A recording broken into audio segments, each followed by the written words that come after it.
Bienvenidos al sector primario, la apuesta de Telemotril por el mundo de la agricultura, la ganadería y la pesca. 4 temas muy interesantes son los que vamos a desarrollar en el programa de esta semana. Por cierto, si nos estáis viendo a través de YouTube, os invito a que os suscribáis al canal que Telemotril tiene en esta red social, a que activéis la campanita y también que nos regaléis un like, un me gusta en este vídeo para ayudarnos a que más personas puedan acceder a nuestros contenidos. Contenidos que también tenéis disponibles a través de nuestra página de Facebook Sector Primario Telemotril.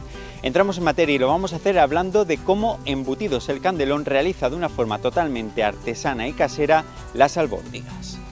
Familia, color, sabores, texturas, temporada. El producto de cercanía siempre tiene que estar en nuestra mesa, así que siempre que puedas, apuesta por el producto de cercanía.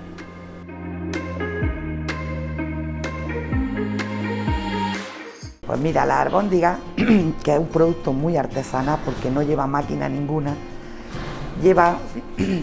suelen llevar magro y panceta, unas especias concretas y pan rallado.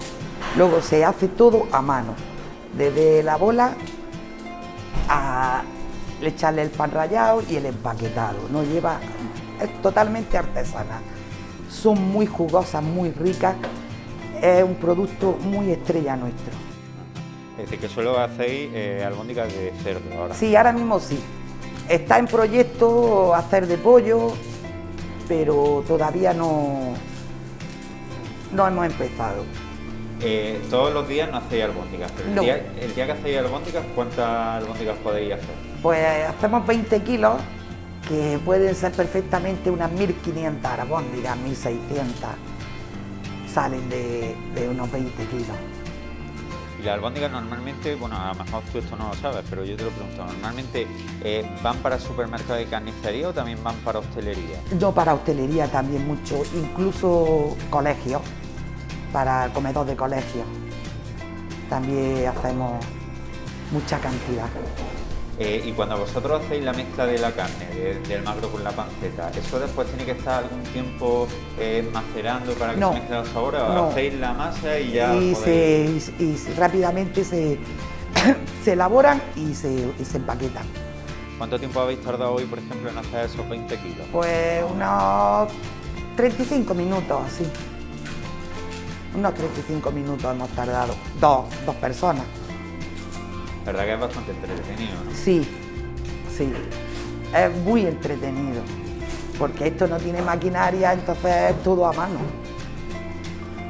Y luego a la hora de cocinarlas, por ejemplo, ¿cómo se podrían hacer estas albóndigas? Hoy hay miles de recetas en salsa de almendra, a los 4 quesos. Yo también diría a la gente que hoy en día está con los regímenes y esas cosas, que la albóndiga no es preciso freírla, se puede hacer en el horno, entonces no lleva los aceites saturados, es mucho más sana y se come mejor. Incluso me imagino que también cocida, ¿no? Después añadirle a lo mejor una salsa que no, para que le dé sabor. Primero hay que freírla o asarla en el horno y luego ya se cuece con la salsa que tú quieras, pero primero hay que freírla o en este caso, como yo digo, al horno. De todos los productos que vosotros elaboráis, ¿cuál es el que más te gusta a ti elaborar? El que más me gusta a mí hacer, pues no sabría decirte. Yo qué sé. Es que no tengo tiempo a pensar cuál te gusta más porque todos están bien, ¿no? ¿Cuál te gusta a ti? Es un trabajo, estamos viendo que es un trabajo muy mecánico, es decir, sois personas, no sois máquinas, pero al final trabajáis casi como las máquinas, ¿no? Sí, más que las máquinas, a veces en algunas cosas, más que las máquinas, es hablar por hablar, ¿no? Pero porque siempre una máquina es una máquina. Es cierto que nosotros hemos cambiado ahora de máquina y la verdad que vamos con una velocidad que es totalmente diferente. Pero bueno, siempre el producto a mano es el producto a mano. Es mucho más artesanal, no lleva ese proceso de maquinaria que no sé, parece que lo hace como más artificial. Y aquí todo lo nuestro es a mano. En este caso no hay dos albóndigas iguales. No. Porque ya hemos visto que incluso ni las pesáis ni nada, porque hay aproximadamente la cantidad, y si pero te no fijas, se pesa. todas encajan perfectamente. es totalmente artesana. Hamburguesa también, pero la hamburguesa lo que hacemos es que sí tenemos un peso en la mano. Y cuando vemos que eso, tenemos el peso ahí y sí tiene la práctica, el peso en la mano. ¿Cuánto tiempo llevas tú trabajando aquí? Ay, ahí me has pillado. Pues no sé, ¿qué tiempo llevamos aquí? Más o menos, tampoco... Por lo menos 7 años, 7, 8 años. ¿Y antes tú a qué te has dedicado? Quiero decirte, ¿toda la vida has estado haciendo cosas relacionadas He tocado con esto? cosas con la carnicería, pero no con el embutido. Con la carnicería sí, el embutido lo que sé lo he aprendido aquí. Todo lo que yo sé ha sido aquí.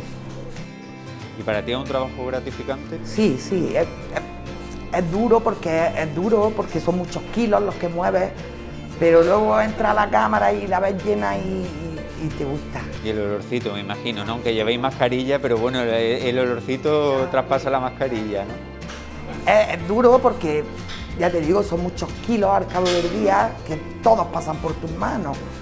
Pero bueno, luego y cuando se va hacia la cámara más te gusta. Luego tú a nivel particular consumes estos productos. Sí. Y de todos los que hacéis en esta ocasión, ¿cuál es el que La más te gusta? morcilla. La morcilla es increíble. El sabor de la morcilla nuestra es increíble. Yo no la he visto, no he encontrado yo otra que tenga ese sabor tan particular. La morcilla es el producto estrella nuestro. Mira la calidad de mis pimientos, están buenísimos.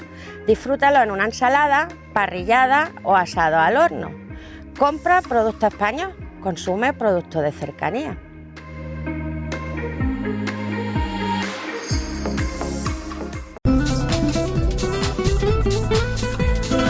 Durante todo el año seguramente que la consumís muchísimo en ensaladas, en guisos e incluso también acompañando el pulpo seco tan típico de Motril. Hablamos de cómo se cultiva la col picuda en los próximos minutos de este sector primario.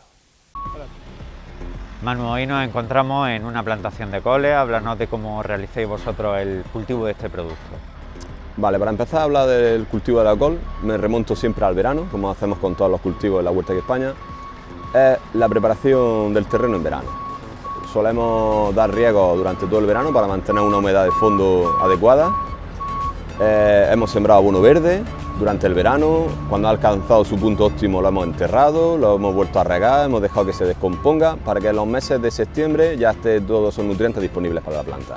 Manu, un segundillo, en este caso la última vez que hablamos cuando hicimos el reportaje de la espinaca baby nos comentaste que normalmente utilizáis dos tipos de abono verde. En el caso de las coles, por ejemplo, ¿cuál sería el que utilizáis? En el caso de las coles solemos usar mucho el sorgo, porque aporta bastante materia orgánica y nos interesa para la col picuda. Pues como estaba comentándote, sobre el mes de septiembre es cuando empezamos a hacer las primeras siembras. Lo que hacemos en ese caso es primero siempre soltar la tierra, dar ganchos, luego aramos, luego pasamos nuestro rotativo y luego pasamos un apero que es poco habitual por aquí, que se llama strike, que hace unos surcos de aproximadamente 50 centímetros cada surco, y vamos luego sembrando con una caseta de siembra. Eso, la gente va montada en su asiento y va soltando la planta con un cabezal y se va sembrando. La caseta va enganchada en un tractor y así hacemos la siembra. Una vez sembrada, pues ya da su riego, su abonado y esperar aproximadamente los ciclos de la col picuda. Depende para el tipo de mercado en el que estemos hablando, porque tenemos dos tipos de mercado, el de industria o mercado fresco. Pueden variar de 90 a 120 días, ya depende de la variedad y como te comentaba el mercado. Si vamos a industria, pues buscamos calibres grandes, buscamos calibres de 1,5 kilos hacia arriba. 2 kilos, cuanto más pese mejor, porque al final estamos hablando de kilos, pero cuando hablamos de mercado fresco, mercado por pieza, es la col que compra la gente por pieza en el mercado, entonces no es lo habitual que una persona se lleve 2 kilos de col en una pieza, entonces buscamos calibres más pequeños de 800 a 1,2 kg, es lo más ideal, en torno al kilo sería lo perfecto. Y eso es cuando estamos hablando de cuando hablo mercado fresco me refiero a eso. Y son otro tipo de variedades y ya vamos jugando con ellos. Y como te he comentado, de variedades más rápidas podemos hablar de 90 días depende de la época del año, y de variedades más lentas por características del sitio, del suelo o por época en la que estemos. No es lo mismo sembrar en septiembre, a 1 de septiembre, que hay sol, días largos, buena temperatura, que sembrar en diciembre. Ahí ya tenemos que cambiar y estudiar bien la zona de Motril en la que vamos a sembrar y el tipo de variedades. Y luego estamos sembrando hasta final de febrero y las cosechas pueden durar hasta final de mayo. Ya más pasando mayo nuestra campaña de col ha terminado. Puede quedar algo, pero no es nada representativo, porque ya nuestros clientes son parte de Europa y ya ellos ya entran con su producto, entonces no es interesante. Nos has comentado antes que una vez que está ya la planta plantada, valga la redundancia, lo que hacéis es riego. Y ya bueno, háblanos un poco de los periodos de riego, de si al principio tenéis que regarlo más y después menos, y el abono también, cada cuánto tiempo le echaréis abono y qué tipo de abono utilizáis. Nosotros hacemos un abonado de fondo, que vemos las características que necesita nuestro cultivo y lo damos, digamos, el 80% de lo que necesita lo damos al principio. La potasa se suele dar al principio, pero el nitrógeno sí lo vamos dosificando, porque como los riegos, como se hacen en el Motril, son riego a manta, así se pierde bastante nitrógeno, entonces tenemos que ir dosificando para que la planta siempre esté a gusto. Ya como te he comentado, hacemos sobre el nitrógeno, no se aporta todo al principio y lo vamos dosificando en cobertera. Y conforme se va regando la planta lo va asimilando, pero lo vamos dosificando. En ese sentido va el tema del abono, y los riegos, pues depende de la época, regan más o menos, porque las brásicas, porque la col, estamos hablando de la col picuda, es una brásica, no son tampoco tan exigentes en agua, que tengan su humedad para que nunca les falte, pero tampoco que les sobre. Entonces, al principio de campaña quizás estamos regando cada 7 días, 10 días, pero ya conforme se mete el invierno y si vienen lluvias, se puede estar perfectamente 20 días, 20 y tantos días sin regar. Pero ya depende un poco de la zona que te encuentres de Motril, porque hay zonas mucho más húmedas que otras, hay zonas que puedes regar una vez y hemos pasado un mes y prácticamente no te pide la planta volver a regar, porque lo interesante también al principio es que la planta busque fondo, porque nosotros, como te he comentado, por eso en verano es bueno regar, haya fondo de humedad en profundidad, entonces la planta hace una buena raíz, se hace más fuerte, más estable, puede absorber mejor los nutrientes. Que si tú regas muy continuo, lo que mantienes es una raíz muy superficial, y cualquier cambio climático de viento o una fuerte insolación puede afectarla a la planta. Cuando tiene un sistema radicular fuerte, pues se defiende mucho mejor. Y entonces los riegos, pues es muy variable. Te puedo dar, así como te he comentado, algo muy general, pero tienes que estudiarlo finca por finca. Me parece muy curioso dos cosas de las que has comentado. Primero, eso último, que es decir, que todo el mundo, y yo por ejemplo, cuando te lo he preguntado, me lo estaba imaginando que al principio a lo mejor regaríais más y justo hacéis lo contrario, ¿no? Por eso que has explicado. Y luego también es curioso que, siendo la col una verdura que tiene un altísimo porcentaje de agua, no requiera tanta agua a la hora de cultivarla.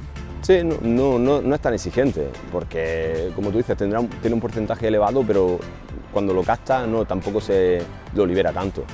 Ella va trabajando, ya sabe funcionar con su estoma y ya se gestiona.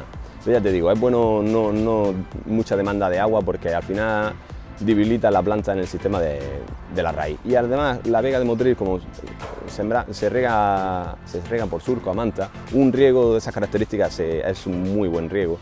Y luego también se mantiene mucho tiempo la humedad, y cuando el ciclo ya está avanzado, coles como las que se están viendo aquí atrás, la superficie del suelo prácticamente ya no se ve, es todo una alfombra, entonces se mantiene durante mucho tiempo la humedad y tienes que tener cuidado con los hongos, porque ahí es donde empiezan a trabajar. Buena temperatura, humedad, materia orgánica en descomposición, entonces los hongos te pueden atacar y te pueden hacer bastante daño.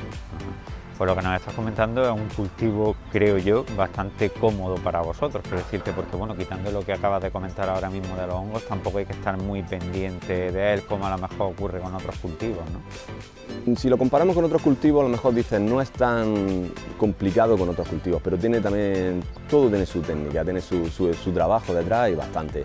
Aquí tienes que estudiar bien las variedades que pones, la época en la que siembras. Si te equivocas de variedades puedes tener problemas, Con las plagas, si las conoces y ya ves los síntomas y puedes prevenir, te soluciona mucho. Si no las conoces bien, te puedes meter en serios problemas, porque es una planta que, por ejemplo, al principio de campaña le ataca muchísimo la oruga, muchísimo el pulgón. Tienes que estar viendo constantemente las fincas para que no se te instale, porque una vez se te instala un pulgón, la planta no muere, pero la debilita, se queda muy rizada, el cogollo no sale como tiene que salir, sale deformado y al final, comercialmente, no tiene venta y puedes tener un problema serio.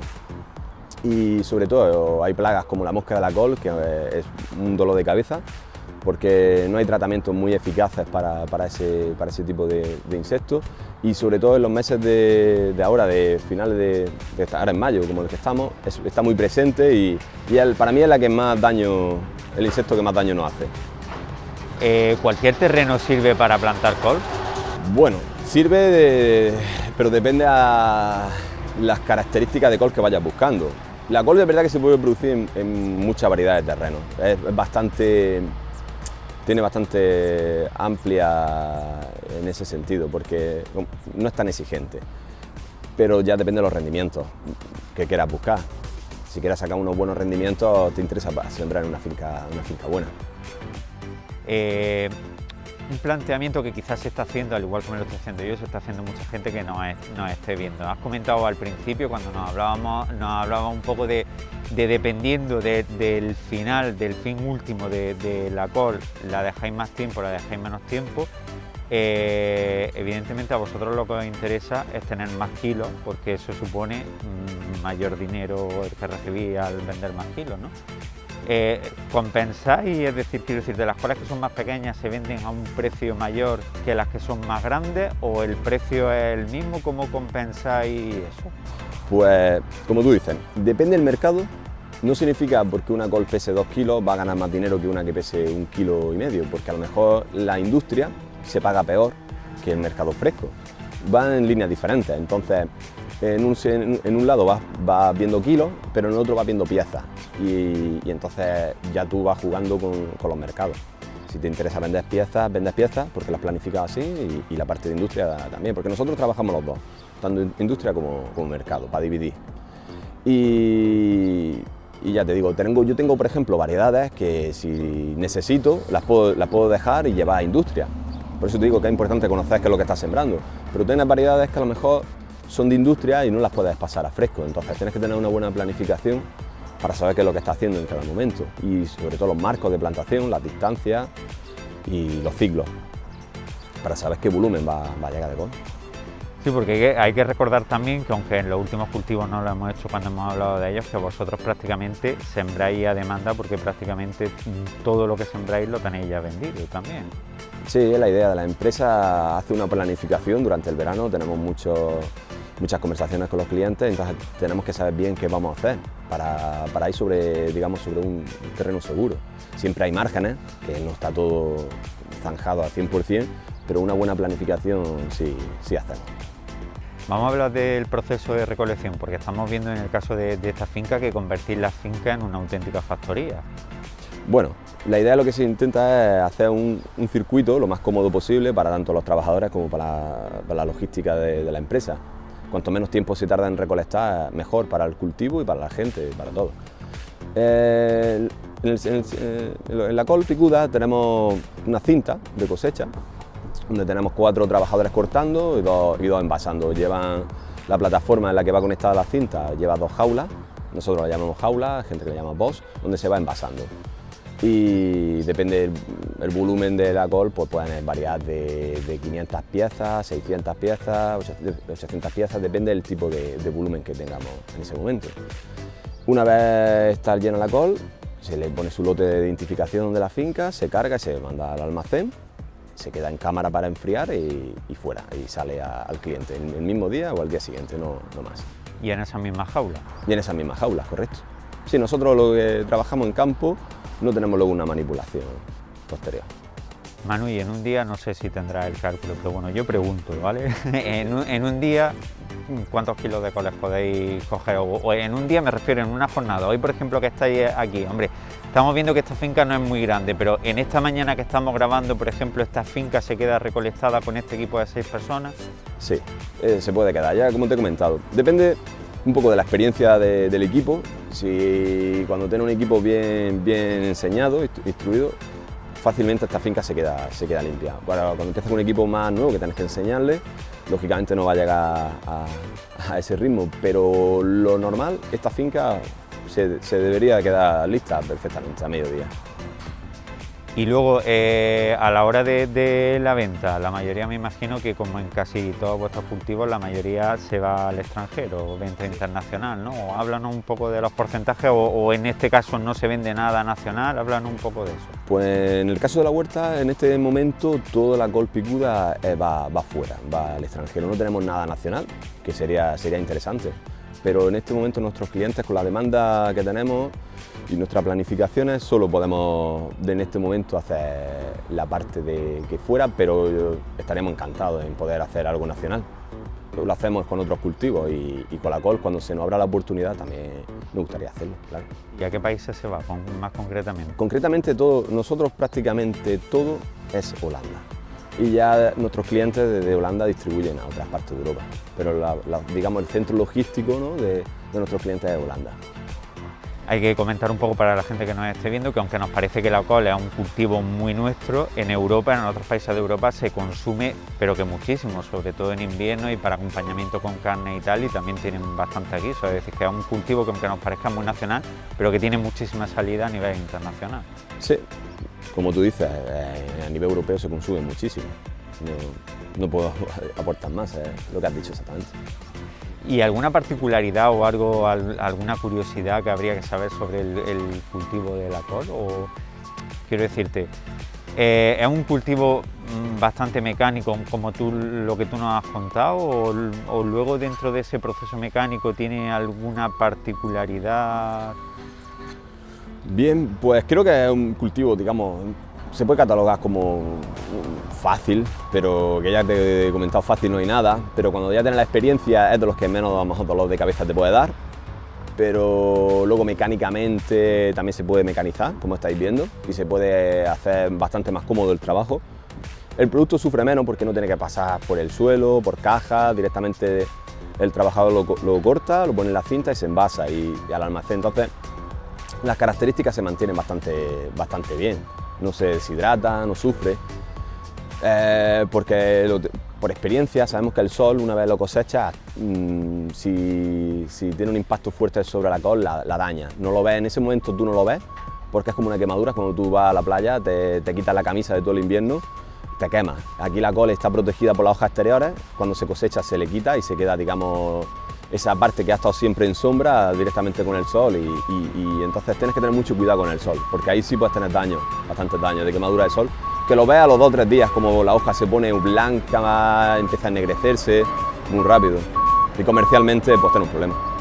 ¿Y con cuántas variedades jugáis vosotros de col? Pues con variedades podemos estar jugando con unas 4 o 5 variedades, depende de la época, ya sembramos una u otra, pero entre 4 o 5 variedades las que vamos jugando.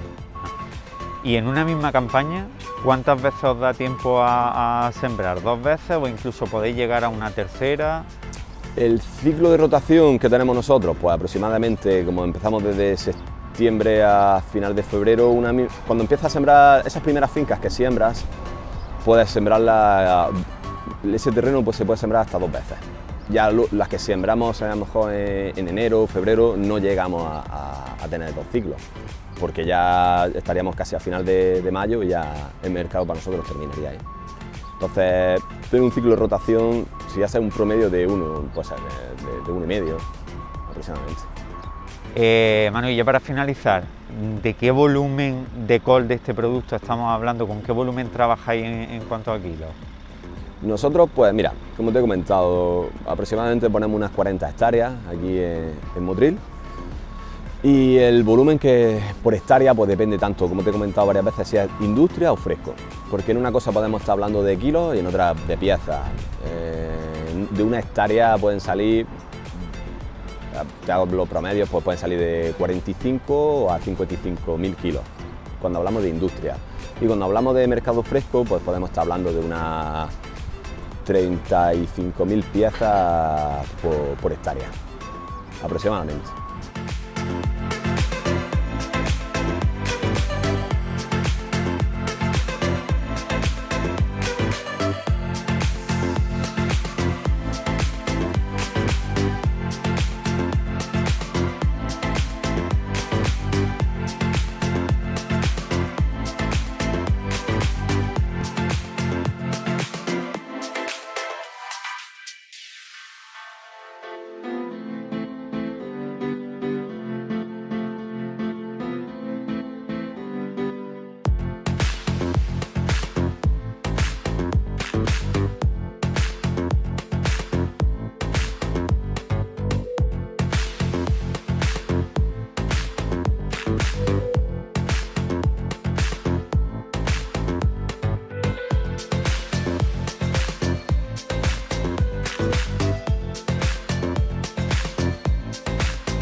Este verano disfruta de mis pepinos en tu gazpacho y en tu salmorejo.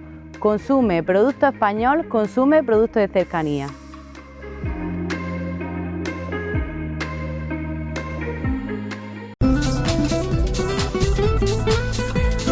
La empresa hortofrutícola Campos de Granada ha puesto en marcha una nueva edición de su programa, de su proyecto Comesano, con el que pretende acercar a los escolares al consumo de las frutas y las verduras. Se trata de una edición puente que llega cargada de novedades. Bueno, nueva edición, un poco diferente. De hecho, este año 2022, Comesano cumple 10 años y hemos estado desde 2019 sin visitar a los coles de la Costa de Granada.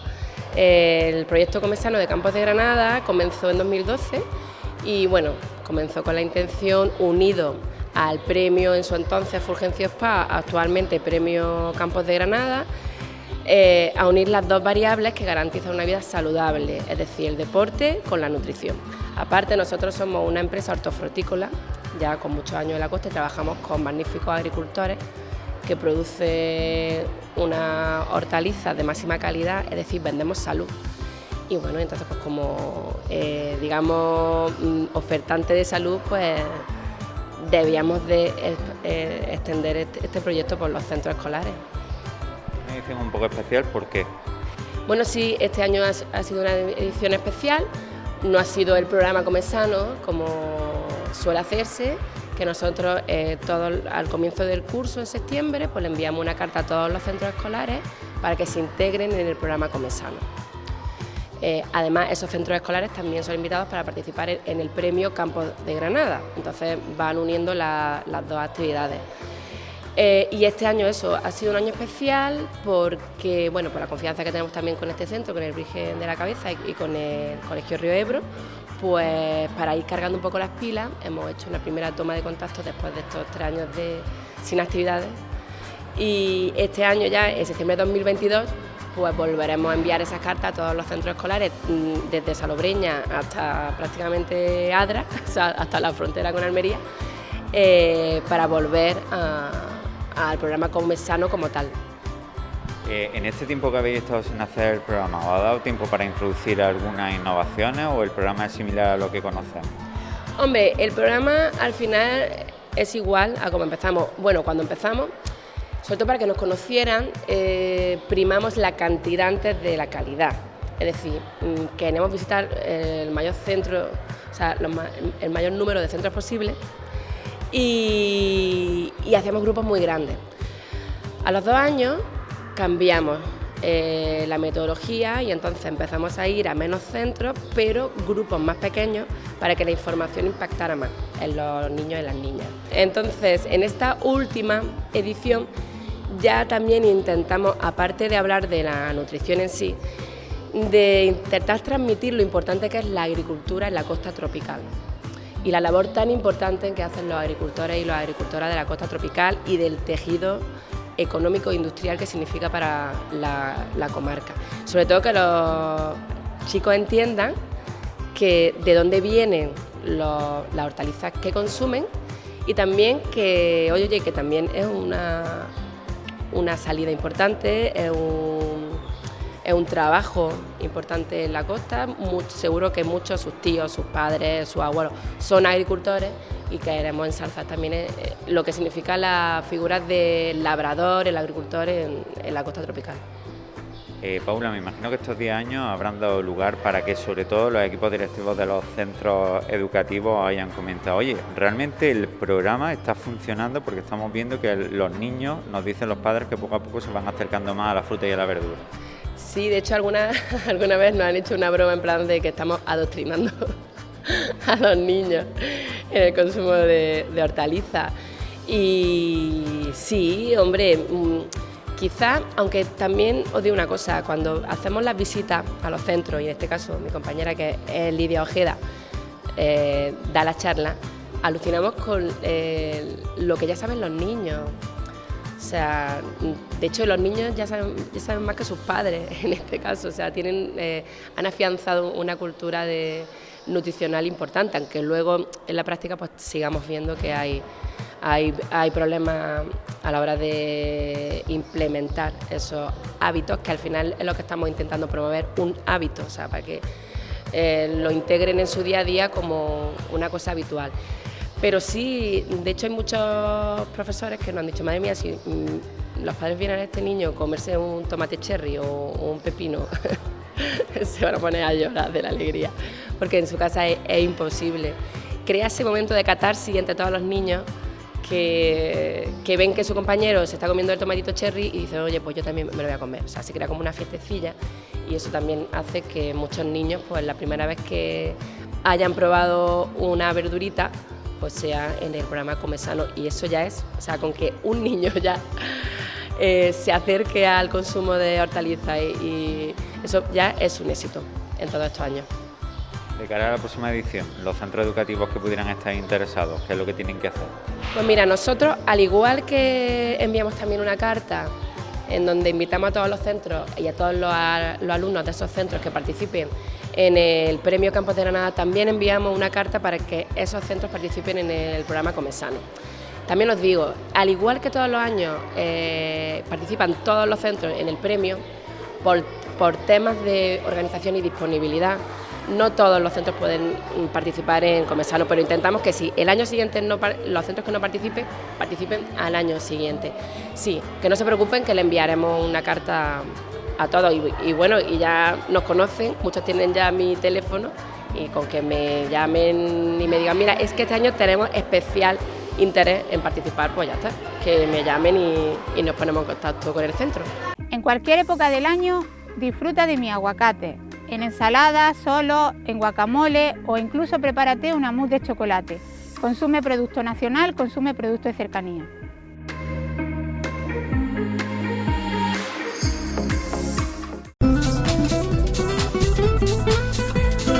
Hace unos meses os hablábamos en sector primario, en nuestro apartado de nutrición, del cáncer de colon. Bueno, pues en este programa vamos a profundizar mucho más en esta patología que está cada vez más presente en nuestra sociedad actual y que puede, en cierto modo, prevenirse consumiendo muchas frutas y verduras. Vamos a incidir en un tema muy redundante a nivel social, el cáncer de colon. Hemos hablado ya de esto en sector primario, pero me gustaría incidir un poco porque estas cosas que están creciendo tanto en la población es conveniente hablar y hablar y hablar para que seáis conscientes del gran problema que ya se nos ha hecho encima con el cáncer de colon, ¿no? El intestino grueso, que es el colon, es donde se puede formar el cáncer de colon, el intestino grueso se utiliza para formar, almacenar y eliminar residuos, ¿no? Y tiene millones de bacterias en esa función de formar, almacenar, eliminar residuos, ¿no? Y también se utiliza para asimilar, para absorción de un poquito de líquido y algunas sales, ¿no? El intestino grueso, el cáncer de intestino grueso es la segunda causa de muerte por cáncer en la sociedad actual. Os saco a colación un estudio publicado en Pharmaceutical Research investigación farmacéutica que nos hablaba que de ese cáncer de colon que estamos hablando, es muy reciente este estudio, del 5 al 10% son cánceres genéticos. El resto, o sea, estamos hablando de un 90% es medioambiental. Y de esas causas medioambientales tenemos que el 35% son causa debida a la alimentación, a una mala alimentación. Un 30% son debidas al tabaquismo. Un 20% son debidas a infecciones. Y el resto, al llegar al 90%, por radiación, por estrés, por sedentarismo, por contaminación. Y cuando hablamos de alimentación, que es el mayor porcentaje de causa medioambiental que incide en la formación de cáncer de colon, os saco a colación lo que dijo la Organización Mundial de la Salud a finales de 2015, que la carne roja procesada con respecto al cáncer colorectal es un carcinógeno metido en el grupo 1, o sea que indiscutiblemente produce cáncer. Ahí queda. Y por mucho que repitamos eso, va a ser poco. Por eso, sacar a colación otra vez el tema de cáncer de colon. El Instituto Americano de Investigación sobre el Cáncer nos está hablando, ya sé que redundo mucho en estas cosas de hábitos, nos habla que el 33% de los cánceres en general en Estados Unidos se previenen con alimentación saludable, con actividad física y con peso saludable. Y ese estudio nos dice que si bien el 33% de los cánceres en general se previenen así, el 50% de los cánceres de colon en Estados Unidos se previene con alimentación saludable, con actividad física y con peso saludable. Ahí veis lo sencillo que es parar la curva ascendente de incidencia de cáncer de colon. Está en nuestra mano. Y esto es una labor de todos. Yo os voy a dar unos consejos que si los seguís tendréis muchísimas menos posibilidades de padecer cáncer de colon. Acordaros, la genética es el 5 o 10%. No podemos echar a la genética el cáncer de colon que podemos tener en un futuro, pero sí a no seguir unos consejos que os voy a dar. Primero, comer más vegetales y frutas.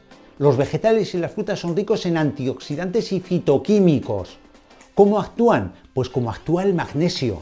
El magnesio, por cada 100 gramos de magnesio adicionales en el consumo diario, miligramos de magnesio, no 100 gramos, 100 miligramos, hay una disminución de la incidencia del cáncer colorectal entre el 12 y el 13%.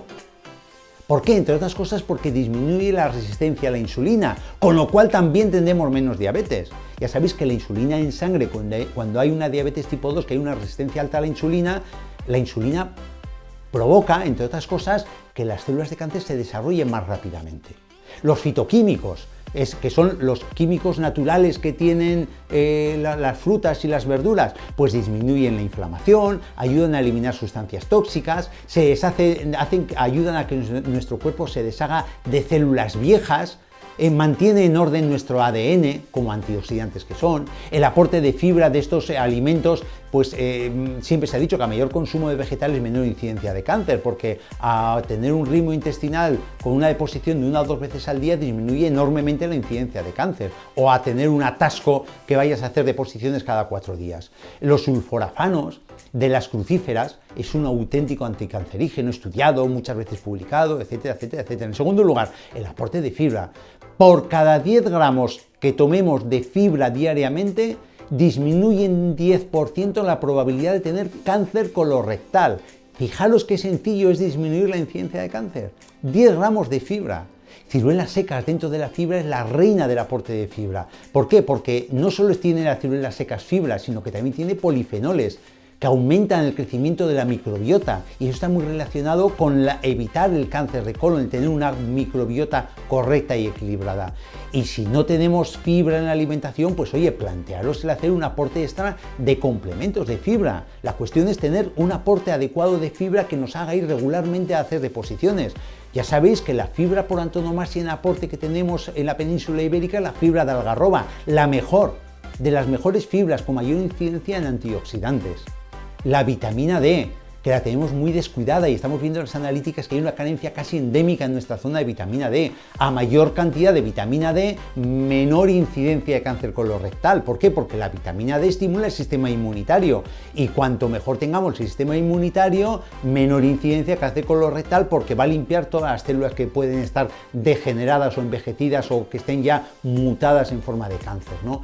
El nivel ideal no es menos de 30, que es lo que se tiene habitualmente, es de 40 a 60 nanogramos por mililitro. Cuando vais a la médica o al médico os hace una analítica, la mayor parte de nosotros estamos en 20. Es triste, pero estamos en 20, cuando lo normal es de 40 a 60 para no tener riesgo de incidencia de cáncer. También evitar las carnes procesadas. 2015, final 2015, la OMS, que os he nombrado al principio. ¿Por qué? Porque aportan las carnes procesadas muchos nitratos que se transforman en nitrosaminas, que son cancerígenas a nivel intestinal. También tienen conservantes, tienen colorantes, tienen saborizantes, tienen aditivos químicos. Es que hay una barbaridad. Además que les aportan sal en exceso. No hay un límite de seguridad conocido para decir, tómate tanta cantidad de carne roja procesada. No hay un límite conocido. Por poco es malo. Eso ahí queda.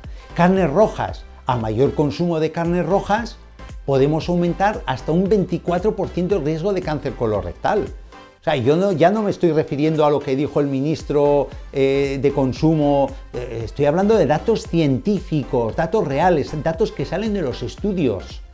¿Por qué? Por muchas razones, entre otras porque cuando nosotros la carne roja la cocinamos a altas temperaturas, o asadas o fritas, generan muchas aminas heterocíclicas, que son cancerígenas, y también generan muchos hidrocarburos aromáticos policíclicos, que son cancerígenos sobre la mucosa del intestino grueso. Pero ya no solo estamos hablando de la carne roja cuando se cocina, sino esa carne roja, ¿qué ha comido? ¿De dónde proviene? Pues muchas de las carnes rojas provienen de granjas masivas. Primero, que no tienen a los animales unas condiciones adecuadas. Y el estrés, lo mismo que el estrés en las personas genera unos determinados compuestos químicos en la sangre que son tóxicos, en los animales generan unos determinados compuestos químicos que son tóxicos cuando nosotros los comemos. Y aparte de eso, ¿con qué se les alimentan? No están pastando en la ladera del monte, sino que están comiendo pienso, que es un pienso que ha sido abonado o ha sido, tratado con, por ejemplo, glifosato.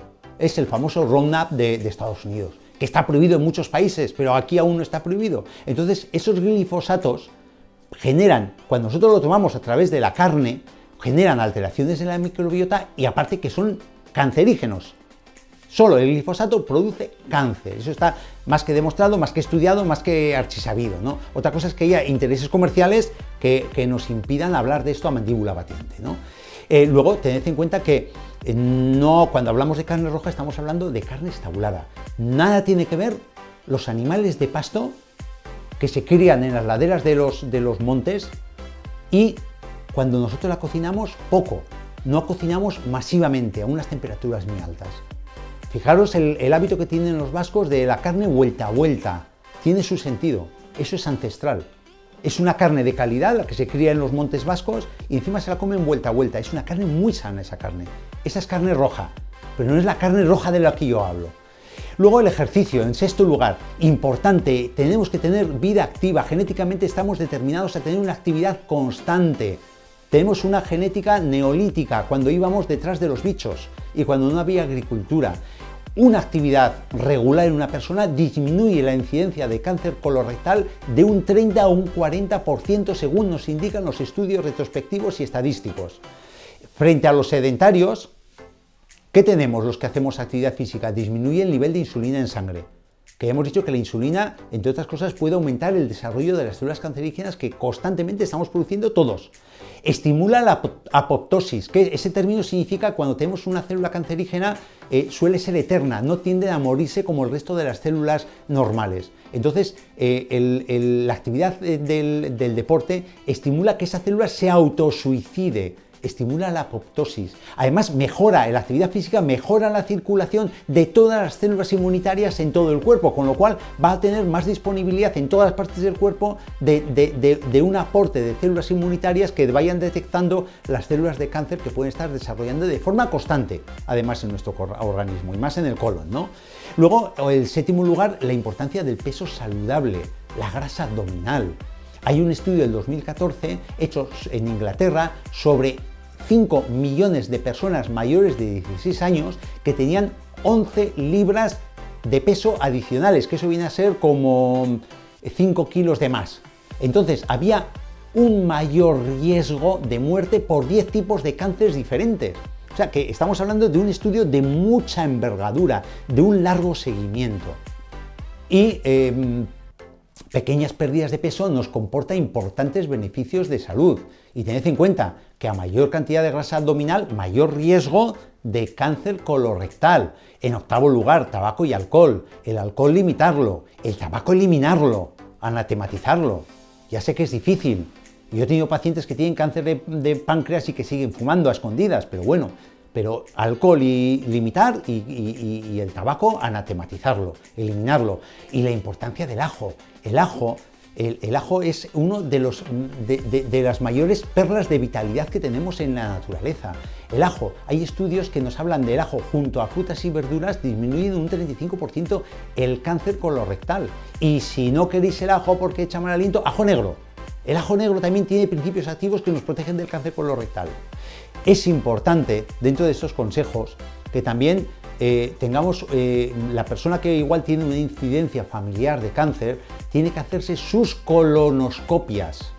Si, por ejemplo, al abuelo le han sacado unos pólipos que se han podido convertir o no en pólipos malignos, en cáncer de colon, nosotros, los hijos y los nietos, cada 2 años deberíamos hacernos, a partir de una determinada edad que marca la médica o tu médico, una colonoscopia de forma regular para ver cómo están esos pólipos, a ver si tenemos esos pólipos. Esos pólipos pueden ser hereditarios, acordados, del 5 al 10% de los cánceres colorectales son hereditarios. Y luego hay una prueba mucho más sencilla para las personas que no tengamos antecedente, pero que queramos descartar. Es el buscar sangre oculta en heces. Es una pruebita como coger una muestra de cacas 3 días consecutivos y llevarlas al laboratorio.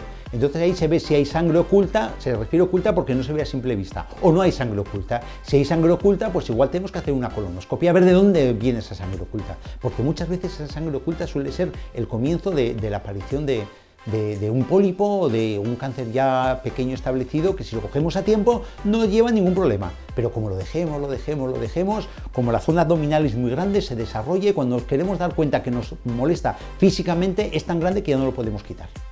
Y por último, 10 consejitos de prevención muy rápidos, 10 consejitos, que podrían ser otros 10 diferentes, pero bueno, no consumir azúcares ni bebidas azucaradas, moverse más de 10.000 pasos al día con los medidores de muñeca, que ya no tenemos excusa, la importancia del té verde por la epigalocatequina galata, que es un antioxidante de primer orden frente al cáncer de colorectal, la importancia del brócoli al vapor, lo que hemos dicho, los sulforafanos. Las nueces de Brasil aportan selenio, que el selenio, una cantidad muy importante, de hecho con una nuez de Brasil que tomemos al día es suficiente para el requerimiento de selenio diario.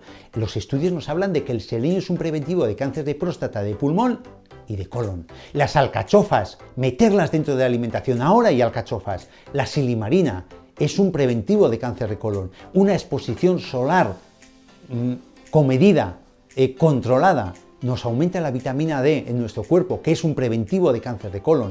Marinar la carne, si no queremos, cuando queramos comer carne, pues por ejemplo, procurad marinarla con especias, que son antioxidantes, con un poquito de vino, con un poquito de cerveza, que hace también función antioxidante. Que no hablo una botella de litro para marinar una carne, ojo. La importancia de la fibra, o fibra en forma de fruta, la importancia de suplementos de fibra cuando no tenemos el aporte de fibra suficiente, y la importancia del omega 3. Pero este omega 3 es harina de otro percal.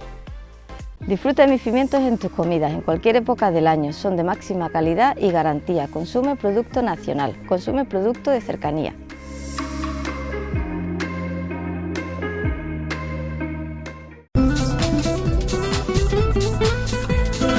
Es todo por el momento. En tan solo unos días volveremos con más temas relacionados con la agricultura, la ganadería y la pesca. Será como siempre aquí en Sector Primario en Telemotril. Recordaros que podéis acceder al contenido íntegro de los programas tanto en el canal que Telemotril tiene en YouTube, al que por cierto os invito a que os suscribáis, a que activéis la campanita y también a que nos regaléis un like, un me gusta en este vídeo para que más personas puedan acceder a nuestros contenidos. Contenidos que también tenéis disponibles las 24 horas del día a través de nuestra página web www.telemotril.com y que también podéis disfrutar junto a curiosidades del programa en nuestra página de Facebook Sector Primario Telemotril.